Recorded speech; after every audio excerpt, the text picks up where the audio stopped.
Hey y'all, and welcome to Politibrawl. My name is Brian, and Scott Jennings causes this entire CNN panel to completely melt down, and all because he called out Ann Selzer, the woman behind the Des Moines Register poll that had Kamala Harris winning Iowa by 3 points. Yeah, imagine CNN trying to defend this one. They need to get the facts But wait a right. second. Because Wait. we were right. And that poll was wrong. It was wrong, but guess what else was wrong? All the polls of 2022. And none of those pollsters are... They were all wrong. And you were wrong in 2022, Scott, because you said there was going to be a red wave. I never said that. I never said Twitter, that. do your thing. Run the clips. Because people said that there was going to be a red wave. And there wasn't. And so when you make predictions, which is what we get paid to do, is to read the tea leaves and determine, it is not something that should rise to the occasion of litigation. You know what, Scott, how many campaigns have you done? I've done 100 million, and probably you have too, right? Every time you get a bad poll, are you supposed to sue the pollster now? It's not about the poll. It's not about the poll. But look what happened. It came out from a person who has a lot of credibility.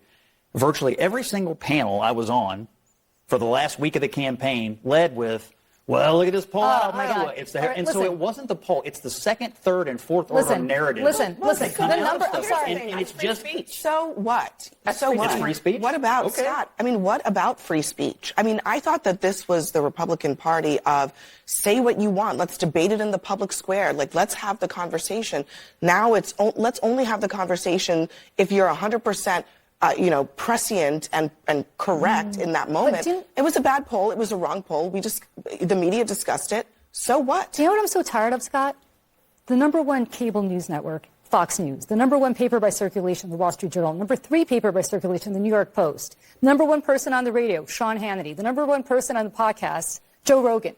All of these people are Trump supporters. What media are you talking about that's anti-Trump? You're not familiar with the anti-Trump media? You're not familiar with the fact that you guys control for everything of from all podcasts? the things I've heard you say out here, that might be the nuttiest. Scott, believe me, there's plenty of anti-Trump media. She's trying to pay you. She's trying to pay conservatives. What I'm basically trying to say is that you guys have taken over the airwaves. You guys have taken over the radio airwaves. You guys have taken over podcasts. You guys have taken over pretty much, and now you're sitting here complaining because all you guys do is whine and complain. Your entire raison d'etre is to have grievances. You don't actually think about leading. You just think about having grievances against the media. I'd like against to add anybody a who's grievance anti-Trump. if I could. Because I can keep going here. Just another grievance is that Republicans are frustrated. They feel as though the media has been out against them. Some of that is social media. Some of that is influencers. Some of that is just false narratives. And I think that this poll was just sort of the final straw, and people felt like it was somehow deliberate. That there was a deliberate attempt. That's the word of the day, deliberate. What happens when it was deliberate? That's the whole point that Donald Trump is trying to explore right now. What happens when that deliberate fake poll comes out and does actually alter? Now, by the way, you forgot about X, you forgot about Truth Social, Thank you, yes, and so thank on. you. But what happens when it is deliberate? And that's why I believe that ABC ended up folding, because they did not want discovery to take place. Yeah. There's no other reason, as far as I'm concerned, They as to why they folded did. because they wanted to suck up to Donald Trump. We got to go. These people are delusional. There's no other word of the day here than delusional. First off, one of these Democrat ladies, when she's talking about, Sean Hannity's the number 1 radio host, Joe Rogan's the number 1 podcaster, Fox News is the number 1 cable news show, and conservatives have the number 1, number 3 newspaper. Okay. That's a great talking point, ma'am. I am glad that you're smart enough to read off of a list. Because I can also talk to you about the amount of viewership that the mainstream media has compared to the conservative alternative outlets. Let's remember, Fox News is not one of the big 3. Fox News is not ABC, NBC, CBS. They're the newcomer to the pre-cable game as a channel. Then they created one of the best cable news channels, to which the media saturation came just into par, right about even keel, a little bit heavier towards Democrats when it comes to splitting between MSNBC, CNN, and the other 3 main networks. So compare those 5 networks that I just listed to the one Fox News. Okay? 5-1. This has a larger weight than Fox News, okay? It's a really simple equation. It's almost as if just putting all the extra things on the scale will make it tip in a certain direction here, ma'am. Hopefully she got out of kindergarten learning that lesson. You know, the ones where you're counting things up, where you have 5 blocks in one scale, 2 blocks in another. Which is greater? It's the 5. Okay, it's that simple, really. Same thing with radio, same thing with print media. The mainstream media owns more, has a larger space, has a larger conglomerate audience, once you put it all together, than the conservative outlets do. It's really that simple. And so she's out here clutching her pearls. Oh, look at how much conservatives really have a hold on things.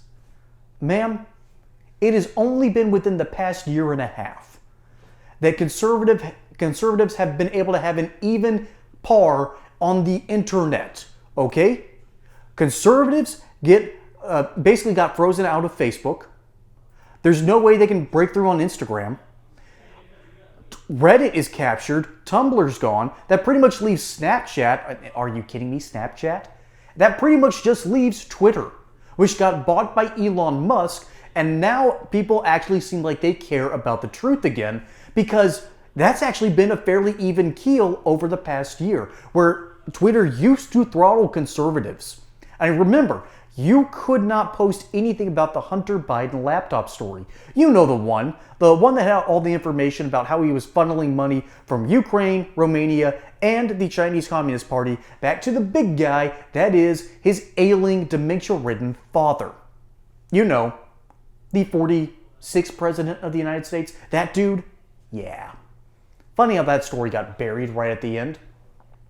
So yeah, for these people to scream and just wail on and on how terrible it is for us that we're losing all of our credibility.